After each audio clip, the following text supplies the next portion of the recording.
Hey everybody, welcome to Flow Getter. Yay, Eric and I are together. Yay! We love being together. We're here in Santa Cruz, podcasting for you. Today's topic, we are going to talk about non-separation of you and source energy. And even saying it like that means that that's what we're all working with, is that separational thought. So Eric has got a lot of deep thoughts on this one. And I'm learning, because if I think about it, so many of our spiritual teachers who are all totally awesome, we have this concept of source energy and then me, or my ego and then my higher self. And that's how I've been thinking forever. And then on a conversation this morning, Erica has new thoughts, and I am so excited to share them with you because I don't know what they are. So welcome, and let's go. Erica, hi. Hi. Good to see you. Good to see you. Glad you're here. So we want to know this whole concept of you being source energy is really hard for us to get our minds around because we've just been trained. So just tell us all your thoughts about this. So thank you for the question. I feel like it might be helpful to start with at least where you and I have been, right? Mm-hmm. To kind of describe, because I think a lot of people are where we're trying to move away from, which is this idea of, and I just am moving away from this today, just so you know. It's not like, because historically I'm very like, okay, there's my higher self and there's my ego or my pain body. And, like there's these aspects. And so I separate it. And you're kind of turning me on to this whole new way. So I want to hear, Yeah, exactly. Okay. And for me, I grew up going to Catholic school my whole life. I grew up, going to Catholic church. I grew up, learning that God is this entity, this all-knowing, all-loving, all-being entity that is outside of me and that is separate from me. And that while all-loving, there's a layer of judgment there. That probably resonates with a lot of people, is my guess. And I think you can see that in pretty much every major religion. It's a separateness. And understandably so. We come into this human experience in these bodies that feel very separate. We come into this environment that feels outside of me. Yeah. And so it makes perfect sense that we've all sort of come in believing this thing, right? Totally. Yeah, it's almost part of the deal. Like you're going to feel separate. Mm-hmm. And then that will give you that illusion of suffering and all your fun problems. Right. and it makes it a lot easier to not own things. This whole idea of victimhood is a very easy idea to buy into because, you did that to me. You're outside of me. Right. I experienced this thing and I'm suffering because of what you did to me. Understandable. I think we've all experienced this in some way, shape, or form. That said, we were talking even last night, and I think we were talking about the ego. And this, I'm kind of going through, how we got to where we are now. And I'll be honest, the idea of the ego, I understand when it's explained to me, I get it. I get how, how that's a way to describe what is happening. And it's a way to, I don't know. It's a framework that makes sense because before it's almost like the phases of there's just you. And then when you start doing new age stuff, then you're like, oh, there's a higher self. There's a bigger, larger part of me that's source energy. So then you're really into that idea. Yes. And what you're saying is because I'm still with Abraham on or Abraham Hicks on the it's you are source energy and a portion of you is experiencing this space-time reality, but it's still you. They maintain it's still you, right? But I think a lot of us really get to this part where it still feels like it's super not you. It's still it's source energy, it's the universe. But a lot of people are like, oh, the universe wants this. I'm like, and you're saying, no, you want this, which is why we have universe as part of our tagline. Be universe, because it's the same thing. Yes, and I agree. I think what Abraham has described up to this point is what is happening, or what's happened up to this point. Mm-hmm. And because we know that nothing stays stagnant in the natural world, nothing. Everything changes. Yeah. We are evolving into, we're opening up ourselves to reconnecting with all that we already are. So I don't think Abraham's wrong. I think what Abraham describes is what we have chosen up to this point. Well, and so are you saying we're not an aspect of source energy? No. Like we are it, and just a part of us, kind of like I described before, like I can have a dream and it feels really real, but it's still me. Yes. So I feel like they describe it the way you were talking about it, not the way other spiritual teachers would be like, your higher self wants this or something. Yes. I don't know. So I think what's happening is we're essentially waking up to all that we are. We are in the process of waking up to all that we are. So we just forgot that we are all that. That's what's happening. So it's not, and the reason I say that is because I think to me, it feels very limited to just stop at, no, I'm only a part of source. Like, yes, I am a part of source, but I'm only a fraction of source. No, but they don't say it like that. They say you are source and a part of you just goes and experiments with space-time. But other parts of you could be over here, yes. You're the all, and you're just like that's experimenting. Right. Yes. So I think they do it right. I think other teachers are like, it's your ego and your higher self are really separated. I'm just not going to mention those teachers. Yeah, right. Because I'm so Abraham. Right. And I think that's true. And I think the thing is as we continue to open up, it's sort of like peeling away the blindfold, I suppose. The veil. Yeah. Mm-hmm. It's like that over the course of however long. Basically, I guess the thing is we are no smaller than all that is. We aren't. And I think that's where we get kind of tripped up. If we get stuck in this idea that, no, I'm just here, and then when I die, maybe I'll go reconnect with whatever. You don't have to die to do that. Like, you don't have to leave your body. We came here to become more conscious, more aware, more awake. And it's just remembering that. I think that's what we're in the process of doing, is remembering that we are actually all that is. And I know it's kind of hard for us to wrap our minds around that, because we're like, well, I look at my body and I'm only like this tiny little thing. Yeah. I think what I'm hearing is we're awakening to the knowledge that we are all that. You know, we are the all. And we're having some fun times forgetting that. And then when you awaken, that's the fun part. You know, it's kind of like, oh, you know, so that's really great. And I think that what we're trying to do is shake off the separation piece in how we speak about it. Because if you really actually listen to teacher A versus teacher B, teacher A will say, you are that. Like, I'm pretty sure Abraham said, like, you are that. And a lot of teachers who are still in the spiritual game, really, if you listen to the way we talk about it, it's very separate still. Like, there's two aspects. And what you're saying, or what I'm hearing anyway, is that we want to start living our life as if, shift our perspective just enough. You're like, no, you are that. And it does help you. It's a subtle shift. It's like just a few little words or a few different, like, it's not, oh, my higher self wants me to whatever. I'm like, no, I want this. But you think, well, I didn't choose that. I was just going along doing this thing. And I think it's pretty big to wrap your head around. And things that you've said before is once you start melting the separation, your world just becomes so much bigger because you're not broken in two, essentially. And the power grows, the consciousness grows, the empowerment grows.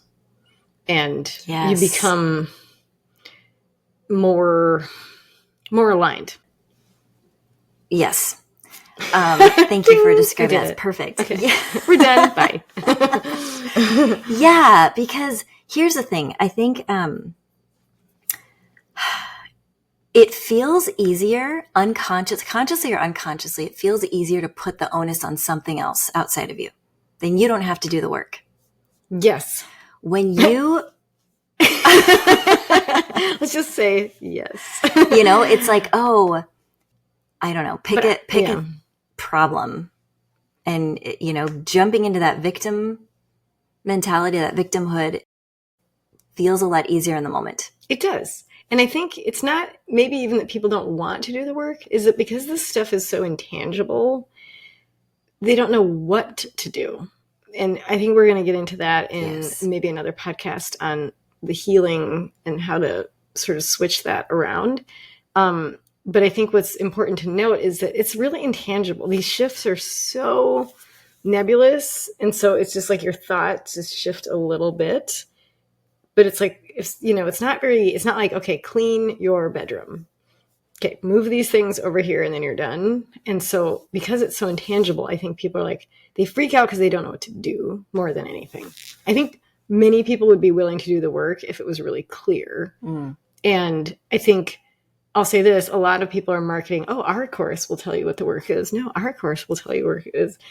Abraham, what I love about them, they're like, find a way. Like they don't give you, they give you a few processes, but they're not really selling you anything other than just the listening and all that kind of stuff. And so I think it's really important to find your way and find a way that's tangible for you to make the shifts, and try other people's courses. It helps give you data, but at the end of the day, it's really your journey. Yeah, you just reminded me. And one of the things we spoke about yesterday, and I'm going to use my own past experience as an example, is I think sometimes the fear paralyzes us. And so it never doesn't happened to me. I don't know what you're talking about. So we can't even see outside of that. We're so steeped in the fear. So I know a couple of times in past relationships, I have stayed stuck because enough of me knew that if I continued on my journey of healing myself and growing and becoming better, there was a part of me that knew that I would grow out of that relationship. And it's a very scary thing. Now, that doesn't have to be the case. And we said this in previous podcasts. It can be where you decide to really take care of you and that relationship improves. And so I think recognizing that, because here's the thing. I think we choose not to open ourselves up to solutions because of the fear. It's like, well, I don't know what to do. So we stay there. Yep. Well, here's the thing. If you are all that is, you do know what to do. You have just decided to choose not to open yourself up to that option. We do this all the time. If you really, really, truly buy into the idea that you have access to all that is because you are all that is, like there's never anything that you can ever get stuck in. We had bumps along the roads, and we look to other people or not even other people all the time, like outside resources, let's say. And that's good. Like community it's a thing. It's a good thing. Yeah. That said, you have everything you need at all times. It's just a matter of whether or not you're willing to open yourself up to it. And fear is at the bottom of all of it. Whenever we talk about stuckness, whenever we talk about I can't, whenever we talk about I don't know how to do this. Okay, a lot of times just getting to what are you afraid of? What are you really afraid of? And I know, like I said, for me, gosh, I've been afraid so many times in my life. I'm afraid that, this part of my life is going to go away. And I'm so comfortable in it. I'm afraid I'm going to hurt somebody hugely along the way. I'm afraid of being alone. I'm afraid there's so many things, so many reasons to be afraid. When you really, really remember you are all that is, you are missing nothing. That's why we're talking about this, because the illusion of separateness is when you look at yourself as a separate entity, as a separate being, that's when fear, that's the space that you're giving fear to get in there. But when you remember that you are all that is, there's no room for anything else because you are all that is, literally. Right? I love it so much. So that's why this is an important topic. So when we talk about this, how do I implement this idea into my day to day? Because I feel so separate, And I admit 100%, I come in and out of this. We dip in and out of it. It's not a linear thing. Yeah. Very few people stay totally plugged in the whole time. Yep. There are like 4 people on the planet. Yeah. So, you think, okay, right now in this space, when I'm in my peaceful date, and I'm totally on board with that idea. How do I do that when I'm driving on the road and someone cuts me off? Mm-hmm. How do I do that when I'm interacting with this person at work that we've kind of butted heads?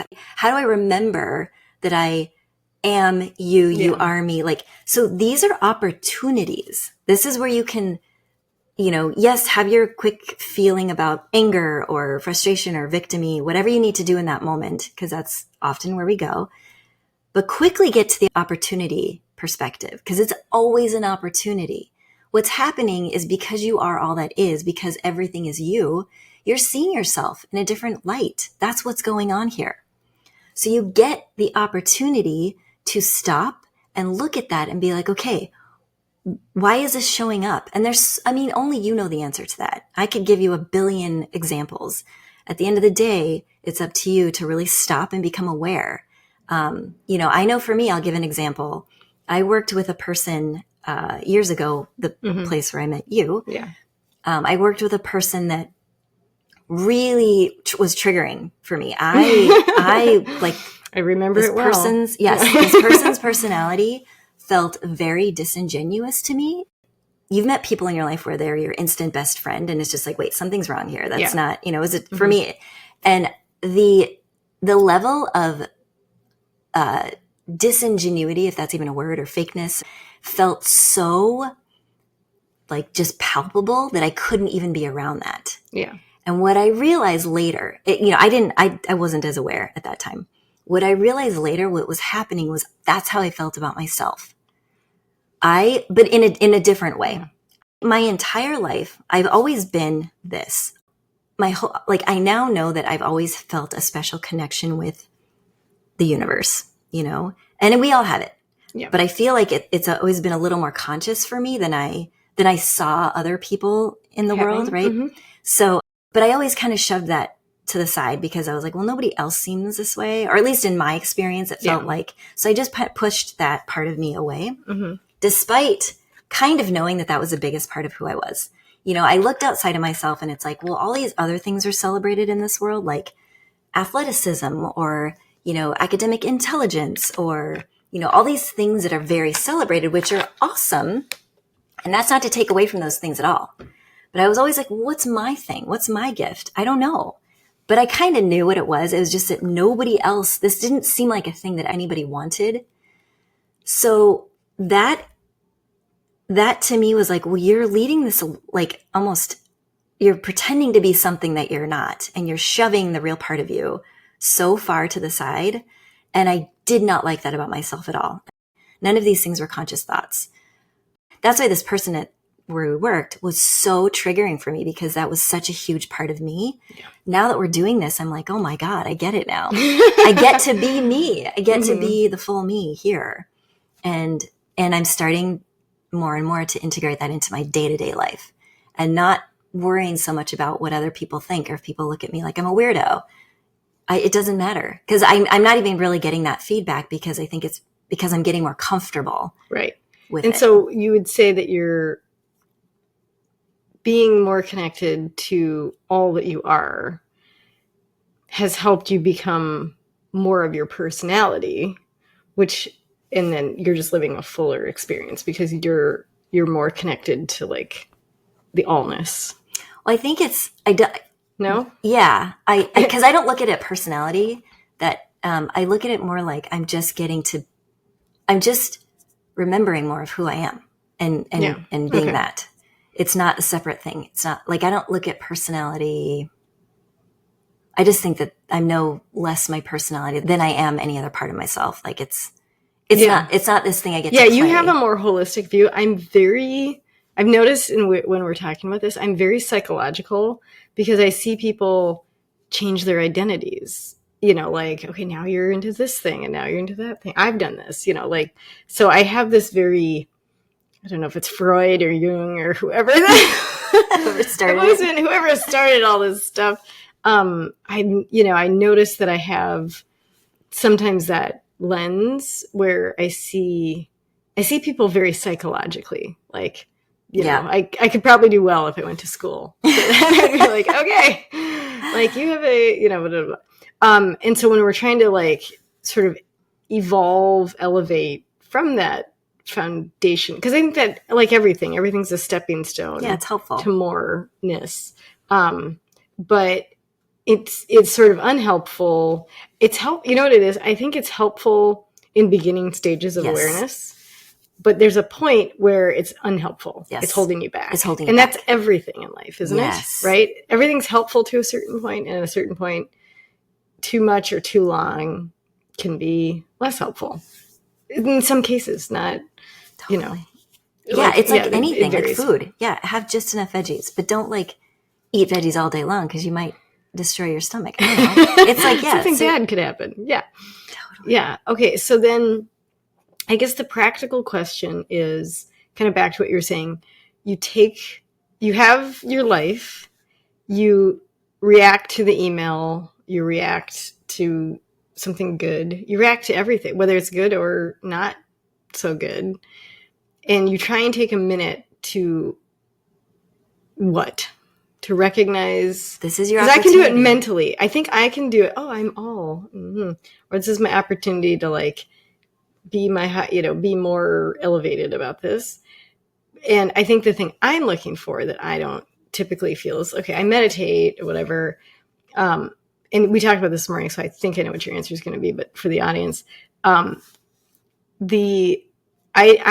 struggle. Like I've always had this spiritual, other layer of reality focus, but I've actually struggled with the feeling of feeling the universe or source or God or whatever. I'm like, okay, I feel blessed all the time. I manifest a lot of great things, from a parking space to like really huge things, So it's not like I'm not feeling the flow, but I'm always looking for this feeling of that elevated connection feeling. And I'm like, what is that?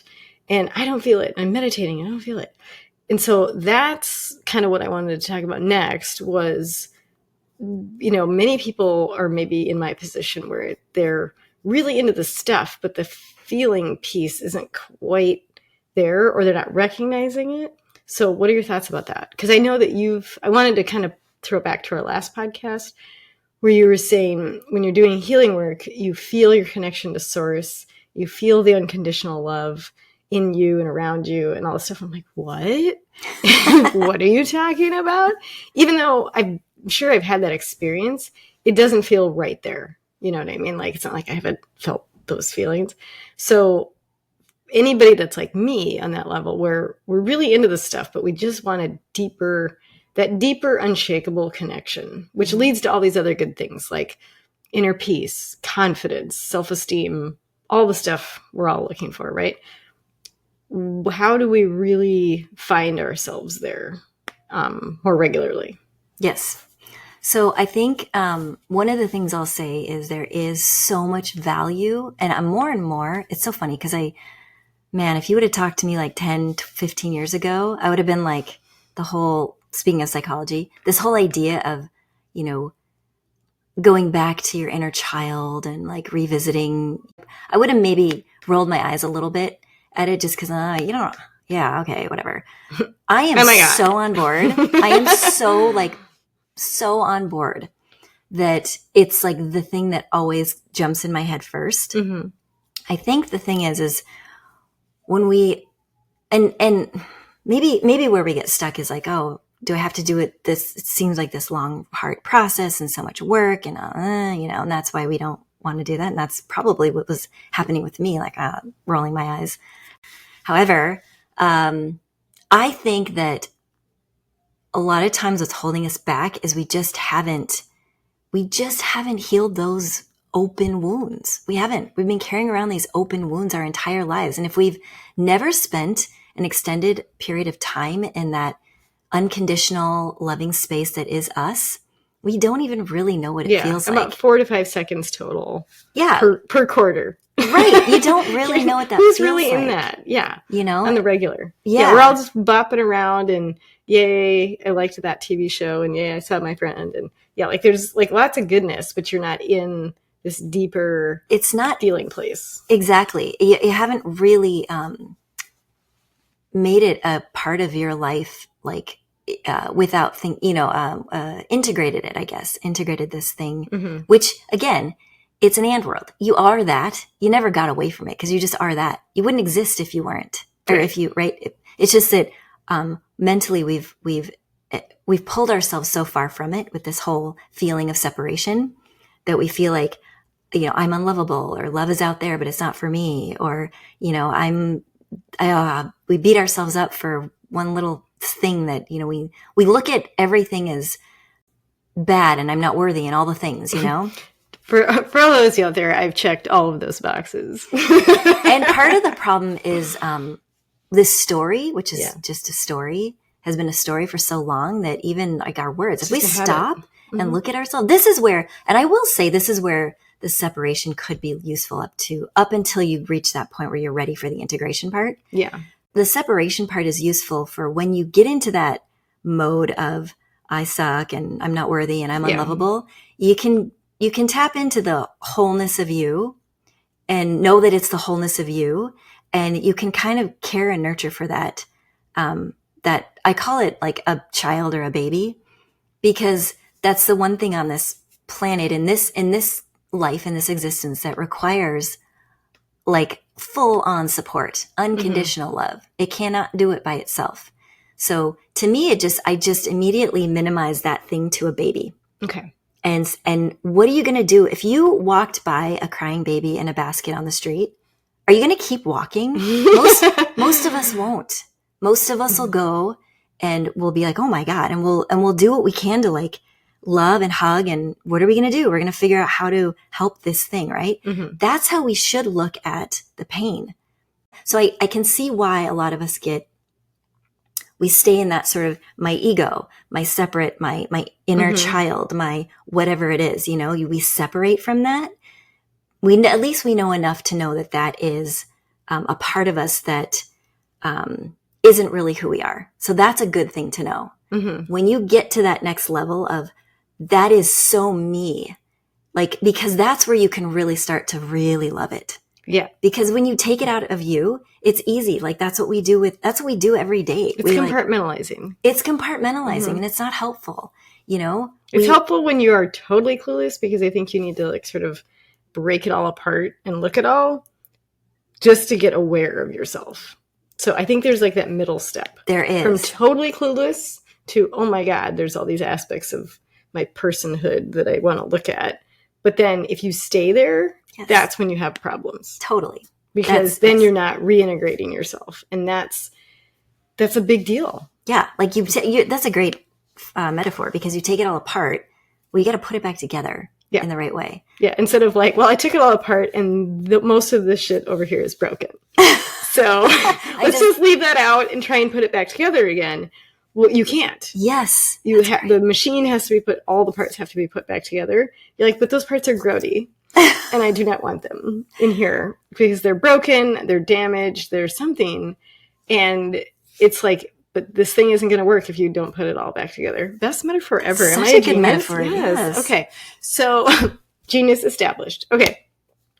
So then now we take a look at, we took apart the TV set or whatever, and we say, all right, these parts of myself I have ignored, I've left to the side, I don't want to deal with them, they're icky, gross, whatever, just, all your judgments, yay. And then, at least from my perspective, I get to go, okay, I get to now heal this whole TV set that I'm going to put back together, and I'm going to go individually look at these parts and love them and integrate them back into the whole. And guess what? It's going to work now. Your life is going to start functioning better. It's a really rudimentary analogy, but for me, one of the things I struggle with, I do not like things that are not tangible for me to, so I'm so metaphor. I am too. Like, and I have friends that they're able to be in a more intangible, nebulous space, and that's totally awesome. But I myself am like, oh, now that I get your TV ain't going to work unless you that knob switch or something isn't going to function. You have to love that thing, heal that thing, and then put it back, and then it all works together. That's such a great, I'm like, oh, okay, I can do that. It now makes it more real to me. Well, yeah, I think, honestly, I think that's to me, that's like the whole point. That's why we came here, to see it.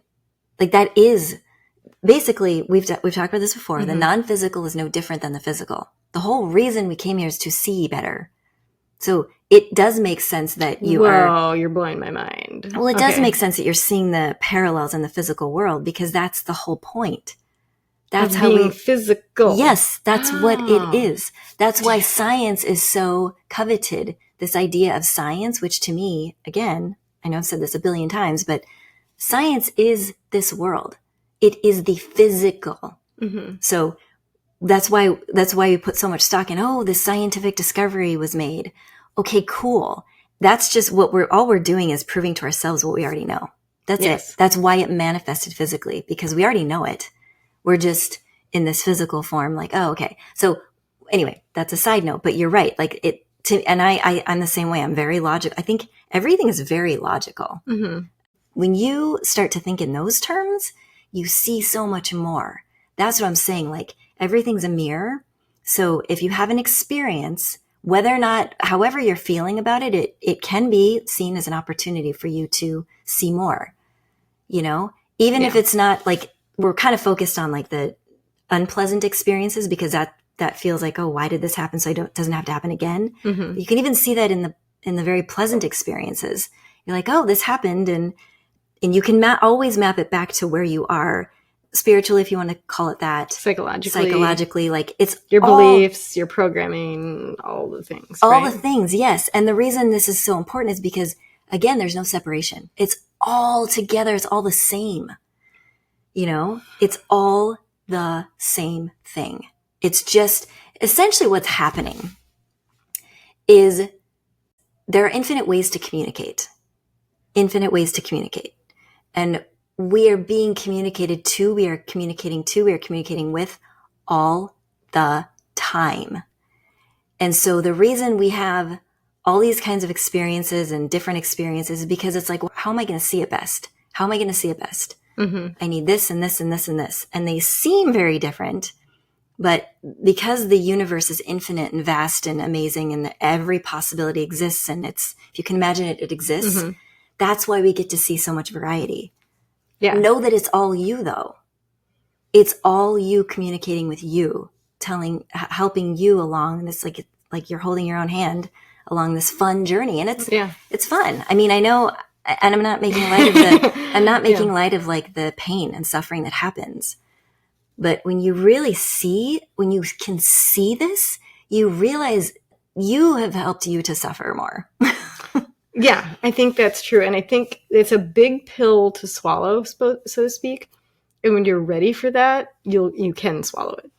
When you're not ready, you're not ready. Well, here's the thing. When you're ready, then you're empowering yourself. So when you're it's a big step. It's a really big step.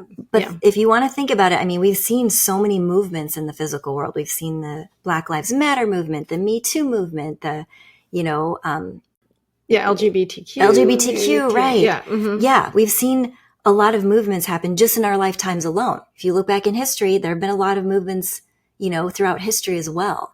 And I think it's really, this whole idea of empowerment is huge. Getting past this idea of separation, you are fully empowering yourself. That is the ultimate form of empowerment, is knowing that you are nothing but unconditional love. You are nothing but source energy. You are nothing but fill in the blank, however you call it, because I know we don't use the same words. We don't use the same vernacular. If you want to call it God, if you want to call it universe, right? Mm-hmm. Whatever it is, you are that. Think of the biggest entity, you're that, and you're more than that, believe it or not. You're infinity. I love this so much. So a new, really practical thing to try, it's so simple, is just that belief. Like, instead of, okay, I don't know what I think I am now, whatever that belief is, but I am that. And there's a book, I've seen this in a lot of the other traditions, the I am that, or I am that I am, and all that kind of stuff. Like, it's out there. So it's not technically new info, but what's new is bringing this deeper and wider into the conversation, because I still think that like myself, it's like I'm not moving on from the separation. I took the TV apart. I'm like, look at how well I have taken this TV apart. I can tell you everything about all the parts. But integrating it is the next step. And I think it's like, I know everything about all the spiritual things. Now what? Well, try a new belief. I am that. Whatever that is. And however it works in your brain. Yes. And I'll try it. I'll let you guys know. Yeah. I'm not telling you to do it without doing it myself, of course. Yeah. Yeah, absolutely. And I think, when you apply that to everything that you can think of, it's like there are certain ways where it's really easy. It's like, oh yeah, that totally makes sense. Mm-hmm. And then other ways where it's like, wait, are you telling me that I am a serial killer rapist? Like, I mean, truly, is that what I'm saying?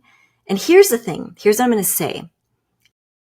I think it's scary to actually, for a lot of people to actually verbalize this, even if you may believe it or may not. Mm-hmm. We have chosen everything because we are all that is. Like you just go back to that belief. Yeah, okay, I think you have to have that belief first. And I think what's happened in the new, I'm going to interrupt for a second. I think what's happened in the new age world is that people are saying you've chosen your own reality, but they're forgetting the part that you are all.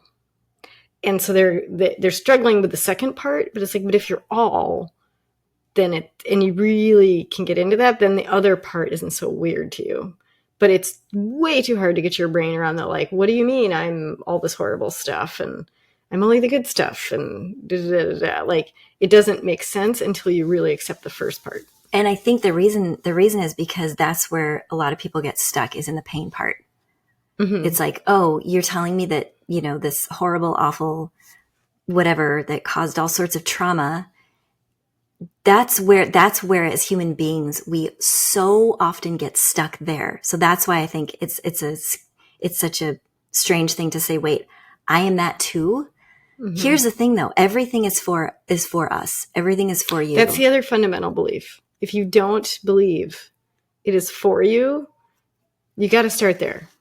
Well, that's the thing. It's like you and I, like we've talked about this idea of victimhood. We don't believe in it.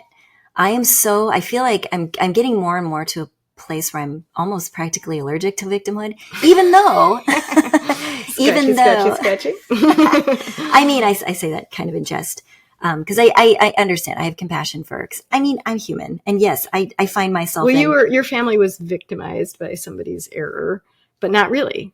Well, you know what I'm saying? If like you want to look at it like that. I'm saying you weren't, but I'm saying you're not this person that had this like supreme perfect, like you're coming from experiencing, like I had something happen to me and I can get over the victimhood, get the victimhood out of every cell of my being. Yes. So I was bringing it for listeners who don't know your story. Right.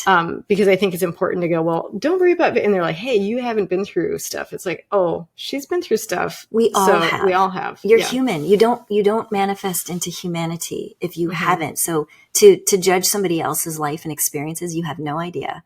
Not you, but like I'm saying, if you won. Yeah. Like I don't think anyone listening to this, I don't know, who knows, but I don't come from that perspective.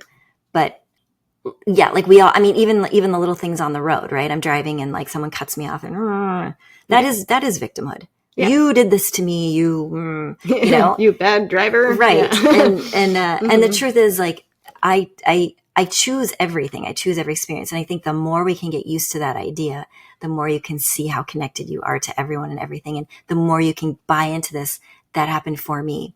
Because I could tell you right now, pick an experience in my past and I will tell you what it was for. Exactly. I can do that. Mm-hmm. And I may not know the full extent to what it was for, but at least I can pick one golden nugget from it. I know that. Mm-hmm. And so getting to that level of awareness and level of appreciation and level of, I don't even want to use the word acceptance because it's so much more than that. It's like, it's almost like a knowingness. Yeah. Or something. I don't know. Like a knowing that no matter what happens, it's for me. No matter what happens, I am that. Yeah. Not I am the thing out there. I am all, right? I'm creation, source, universe, God, whatever. So if those two things are true, then what's my new lens looking at this experience I'm having, whether it's totally awesome or totally not awesome? But it's like we only think positive stuff when good things are happening. Yes. Or non-irritating things are happening, or I feel so. Yeah, I don't think it's about bad or good stuff, or just people feel stuck. Yes. Just stuckness. It's like there's so much waiting for us on the other side of that stuckness. But if our beliefs about who we truly are and why we're truly here are not aligned with moving forward, you're not going to move forward. Yes. And I feel like the aligned with moving forward starts with, and here's the other thing too, just for people who maybe this is totally new for, or those of us who are more like New Age veterans, people have been writing about you are the power, you are the universe, you are God, you're a source, you are all this stuff. They've been writing about this a lot longer than the New Age movement. You can go back to biblical texts or other ancient texts. It's in there. And so it's not like this is a new idea. I just kind of want to say again, like, this part of the conversation gets lost a little bit. It's, it's like, okay, let's diagnose everything. Okay, great. But like, are we really saying this happened for me? When you're like, this is happening. In the throes, yeah. Yeah, or you're just in total stuckness. Stuckness is happening for you for some reason. And I think what's tough for some people is they're not finding the why, or they're not finding the nugget, and so they can't move forward. So what do you think the nugget typically is? Well, I think a couple things. I think, again, I'll go back to this idea of, okay, so nothing is an accident. And I more and more I'm waking up to this idea that is so obviously, things are so more and more obvious in terms of the experiences that we've chosen, because everything's a choice. Because I am all that is, you're like, I love it. Yeah, because I'm all that is. I'm going to use the example of, like, we all came into this world with, I know not all of us even have parents or had parents. Like, we had an experience. We came into this world, and whatever your experience was coming into this world, whoever was there, whoever was by your side as you grew, none of that's an accident. Right. That was all choice that you made, and you continue to make. Like, again, there's no, time isn't linear, but that's a side note. But point is, like, the more I think about it, the more I'm like, well, duh.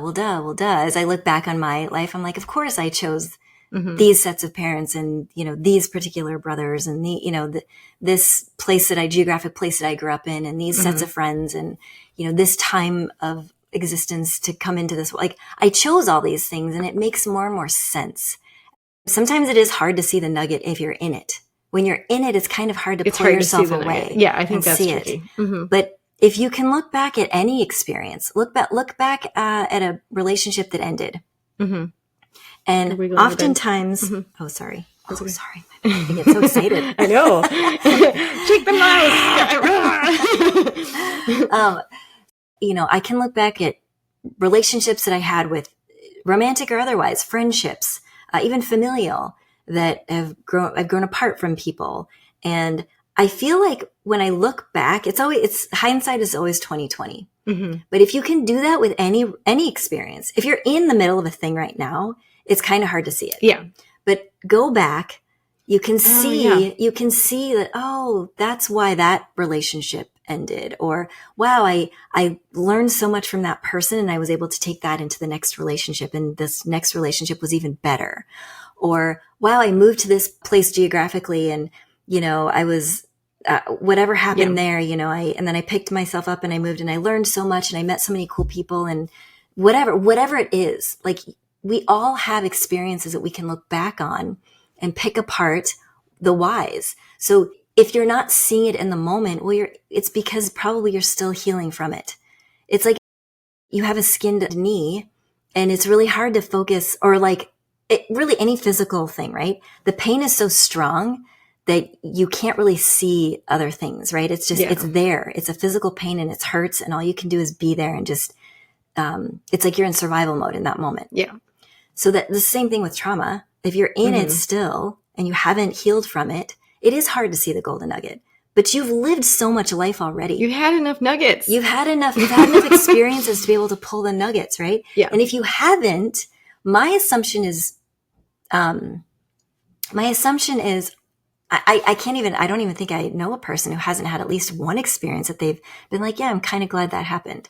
I'm kind of glad or I understand why it happened because I grew and I think that hopefully resonates with anyone who's listening. So that said, if you have the capacity to see that, you have the capacity to see all the golden nuggets. Yeah. And then the golden nugget you're in, and even if you can't, like that's maybe a higher level of something horrible is happening and I'm totally seeing all the benefits of it. Like maybe you can't, and that's okay. But at least you're finding the value for the whole other decades you've been alive, right? Yeah. And I think too that the more here's the thing. It's like developing any new habit. The more you kind of sharpen that skill, the faster you'll get through whatever pain you're experiencing now and in the future. This is what I've noticed about myself. I carried around a lot of trauma. I think it's pretty common and pretty normal for us to do this. Whether or not we're conscious of it, it happens. I carried around a lot of it. And when I started to heal that trauma, the more I healed, the faster I was able to heal more recent trauma. Like let's say, a relationship ended and it was a really tough thing. I actually moved through that faster because now I had the skills. I knew how to do it. And I could see outside of that because I had experienced trauma before. It's like anything, right? Anything that you've experienced already, if you do it right, then you're better at it. And when you say do it right, you mean go and heal, which is essentially going back and feeling how you felt and letting that process through you. Yes. Okay. So because I promise guys, we're going to do another podcast. I just like to throw it in there. So good. Okay. Yeah. And I do want to, I thank you for bringing that up because that's exactly it. So we've said this before where any experience that you look back on or any interaction that you've had, and recent or not recent, anything, literally anything that makes you feel bad or that you feel bad about is a form of trauma that you haven't healed from. And when we use the word trauma, I know most of us just assume that we can only use that word when it's a big thing. Well, no, I'm going to use it maybe I should just use the word pain, emotional pain. Yeah. That's probably easier. Any form of emotional pain that you feel when you think of any experience, literally, it could have been a 5-minute interaction that you had with some stranger on the street. That is a thing that you have not healed from. If you think about that it's staying with you. It's staying with you. And it's a tiny open wound. Maybe it's like paper cut form wound, but it's still not healing because you still feel crappy about it. You haven't taken that opportunity to find the golden nugget.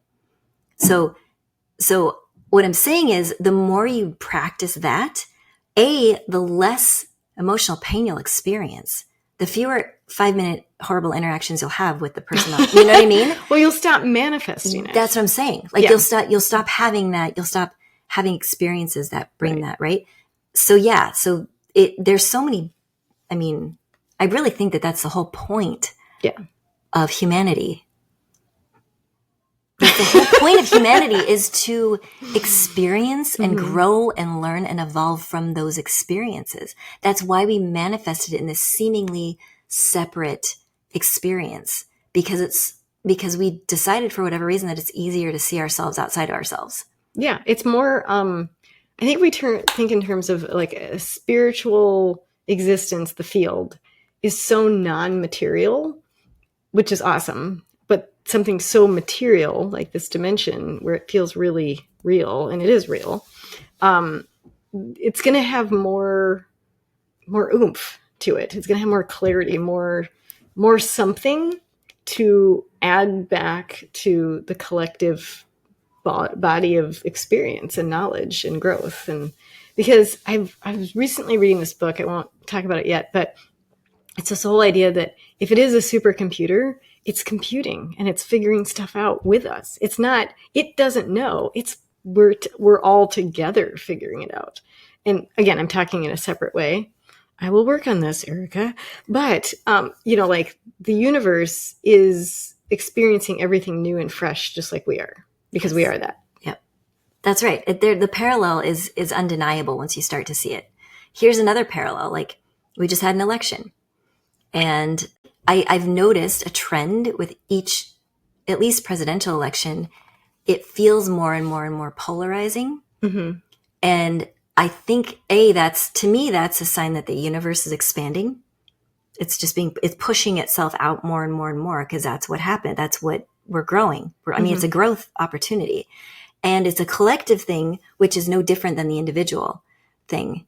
Because we are, it's the same, right? It's a parallel, but it's all the same. And sometimes if we're not seeing it in our own individual lives, sometimes collectively we're like, okay, we need a bigger scale thing, or seemingly bigger scale thing, to really shake, like, wake up. Yeah. To me, it's a calling to really, there's so many things, and I won't really get into it, but it's a calling to empower yourself more. It's a calling to, for community. There's so many, to me, so many things, so many golden nuggets, honestly, that I feel like I saw pretty quickly. And that's what you can do in your own life is this thing happens, and however you perceive it, it could have been a woohoo, or it could have been a, oh my God, the world is ending, it could, everything in between, yeah. But if it feels like, oh my God, my world is ending and we're doom and whatever. And I admittedly, like, I was bummed. I was, I'll say that. And, but I quickly got to the golden nuggets, which to me this is a call for me to be more empowered. Mm-hmm. Why am I putting all this stock into this entity that feels outside of myself? And I'm like, oh, now this is how it's going to be. And why am I assuming that it's a terrible thing? I actually think it's probably the best thing that could have happened now, because everything's the best thing could have happened. Yes, exactly. Yeah. So yeah. I don't know. Oh, well, good. Well, I didn't interrupt your flow. I was just no. That's it. I was just don't interrupt flow on Flow Getter is the first thing. No. But I was also thinking something you said earlier is no conditions are going to save you, because we think, well, the wrong conditions happen. If if the election results weren't what you wanted, you think, well, now it's like the conditions outside of you can't save you. They can make your life much easier. We completely agree. But at the end of the day, it's like, if none of the food you eat or none of the supplements you take are working to heal you, that's not where your healing needs to be. It's maybe look at your emotional life or something like that, right? So only you can thrive. It's like that thing where you can thrive in any condition because you're living outside of the conditions. Yes. Oh my God. So I love this word condition even it's amazing, because I feel like unconditional living is the goal. Love it. So because let's do it. When I think of, source, definitely that word resonates, but what resonates more with me personally is unconditional love. That's the term I use personally to describe the allness. Because that feels like more tangible. Like I know what love feels like. Yeah. Like all of creation feels a little big. Yeah. Unconditional love is a little more tangible. Yeah. Like source and universe feel a little more further away because they don't feel, but when I say the word love, I feel like we all have had a loving experience at some point in our life. And if we haven't, hopefully you see that you have. Yeah. And if that's true, then you know what that feels like. And it feels like a more tangible sort of, when then we layer the word unconditional on top of that, it's like love no matter what. And that to me describes so perfectly the allness. Everything is built on this foundation of unconditional love. Everything has unconditional love. Like it's like you say, a fractal, right? It's like, everything you see around you is just that fractal of the whole, which is unconditional love. So when you start to look at life like that, it's really hard to stay angry. It's really hard to stay in your pain, because when you really start to really embrace that idea, it makes it a little more difficult. I think on top of that too, unconditional love doesn't mean condoning. Unconditional love means you specifically are in your center regardless of the conditions, because people do things that are bad and you can say, stop doing that.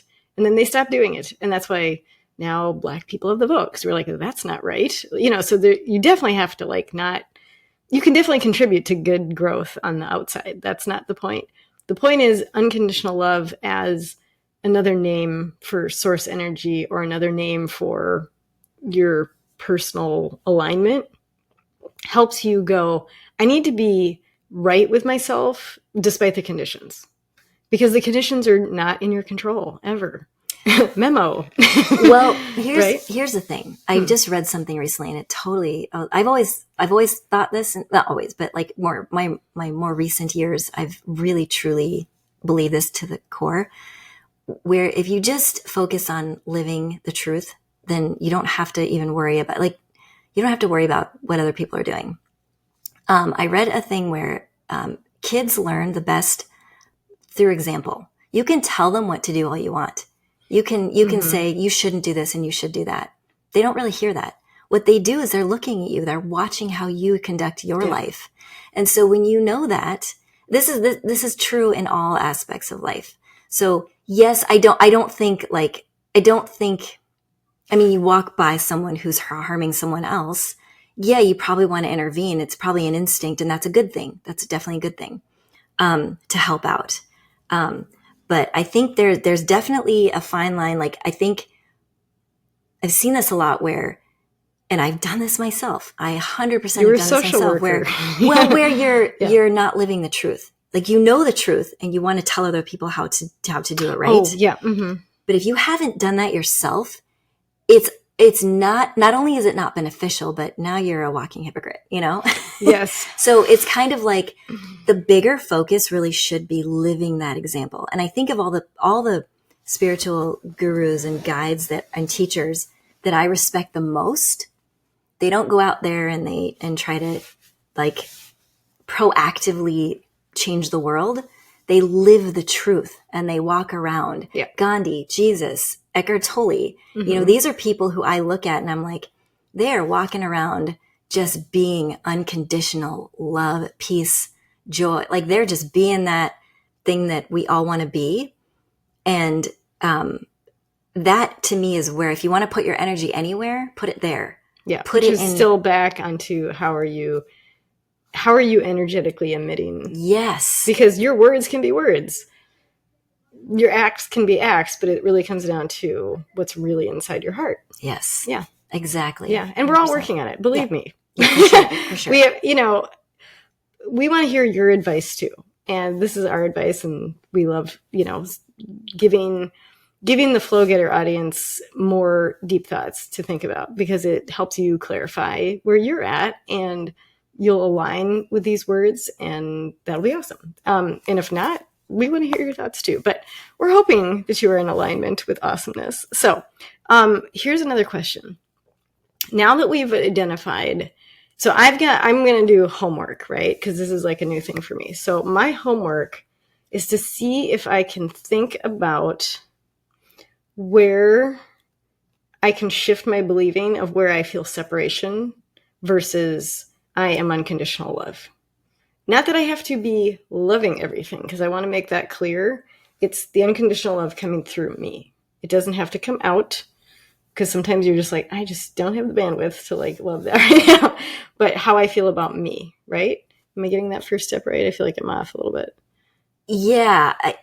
I had a thought that you just triggered a thought. Yeah. One thing I do want to point out is, and I say this because I noticed this in my own transformation, where it's really hard to see outside of where you've been. Mm-hmm. So we make assumptions that, well, like what you just said about, it doesn't mean I have to love everything. Mm-hmm. Believe it or not, when you get to that truly loving, unconditional loving space for real, you don't even that right. You which love shows it. you where I'm at. Right. Which is, I'm trying to right. kind of more be the voice of the audience and me. Yeah. And I want them to hear both. I want them to hear both, that you realize that it changes completely. It will completely change. But when you're on the other side of it, I'm like, okay, what is this you're talking about? Yeah, And blah, blah, blah. Because I think Going more back. people are in the like, but that guy's an asshole. I don't want to love him. Like, that's You where can't my see brain is that past at. that. I Yeah, can't you see can't past see that. past that, I'm right? just like, Right. okay. And you can't see past, well, how am I really going to love myself? Like, you know, like I do, obviously, in a lot of ways, but also there's a lot of ways I don't. So so that first step again is to just sort of try and shift the thinking of like, oh yeah, there's me separate from everything. Oh, there's me separate from God or source or universe or whatever you want to call it. Like, you can, I think that, at least to me, the first thought is just get your thoughts shifted a little bit. And then let's say you're like, okay, I've got that down. I'm starting to reword, rethink, you know, kind of upgrading this a little bit better out of the separation. Then what's the next step? Well, I think here's the thing. I'm gonna just point this out. It is a then that's really the homework. Okay. It stops there. And here's why. Yeah. Here's why. Because everyone's got their own. I believe that when you start there, it's like doors start to open, ideas start to flow, thoughts start to come in. You're opening yourself up to more, and everybody hears things differently. It will all start to have our own experiences, which can't really be like, they're not all going to look the same. But I think when you just start to, awareness, to me, honestly, awareness is like 80%. And the reason is because now you're opening your mind and world up to more, receiving more. Now you're going to give yourself the information.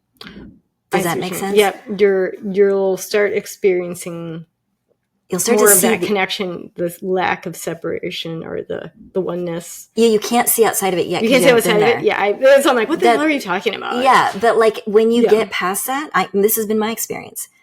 I am living a life that I never would have seen pre now, you know, because I was in such a, in my world at that pain or sadness and was just kind of my norm. I couldn't see outside of that. Yeah. But the minute I started to heal, now new options start to show up. Now new ideas start to come in. So there really can't be a step 2 because you can't see it's step your 2. own journey. Yeah. And I know that sounds nebulous, but the truth is if you haven't done step 1, of course you can't see step 2. Yeah. It's like a breadcrumb trail. That's what life is. It's a breadcrumb trail. You find the thing or like a scavenger hunt. You find the note and then it'll take you to the next place. Yeah. And it works. I swear it works. I mean, I believe you. Well, I've seen, you know, it may sound, basically I've known you for a long enough time. I've seen sad puppy to unconditional love lady. I'm like, whoa, that is like so 2 different people. Yes. Right. Yeah. So she is living proof, people, that when you heal those things, you know, the pain does actually go away. And that option of being more connected to who you really are actually happens. And I like being in the, like, why I'm where I'm at is I maybe can be that example of, hey, we're not all, you know, here, I'll take you on my journey, how we do this. So then the next time we're, you know, doing our flow getter thing, we can see like, oh yeah, and this started to, because obviously, you know, I love myself more than I ever had, you know, all these great things, but there's always more. There's always more. And I think more healing needs to happen. Like there's things that I need to heal that I haven't healed. Oh, we all do. For sure. Me too. Yeah. And I think what happened with you is you got some nuggets out that were really weighing down the balloon, you know, like the sandbags around the balloon. And you were like chopping off a few big ones of those. You're like, okay, now I'm up here. I can see more. And then the option, and then, oh yeah, I'll just do more of this stuff. Yeah. I feel like I'm still in a place where my sandbags are a bit heavy. And so it's exciting to me to have this new way of looking at life that's going to kind of elevate that hot air balloon. Yeah. And it'll be really cool. So I'm really excited. So thank you for sharing this basically it's not a new paradigm, but it's like, oh yeah, that's right. We've got to integrate all the parts. And we're going to have some upcoming shows about healing and really getting into how we heal those little parts. But for now, I think the headline is, let's shift our perspective from separation to the oneness. And let's work on that. Let's intend that. Let's see what happens and see what opens up for us. So that is totally amazing. I love it. Yay. Any final thoughts? No, it was so good. I could go on forever. We could go on forever, and we will. So check in next time with our Flow Getter podcast. For those of you who want to connect with us more, go to flowgetter.com, FLOWGETTER.com. And we are so happy to hear from you in the comments. Give us a like and subscribe if you're into it. And we are going to see you next time. Thanks, Erica. Thanks, Lisa. All right. Yay! Together.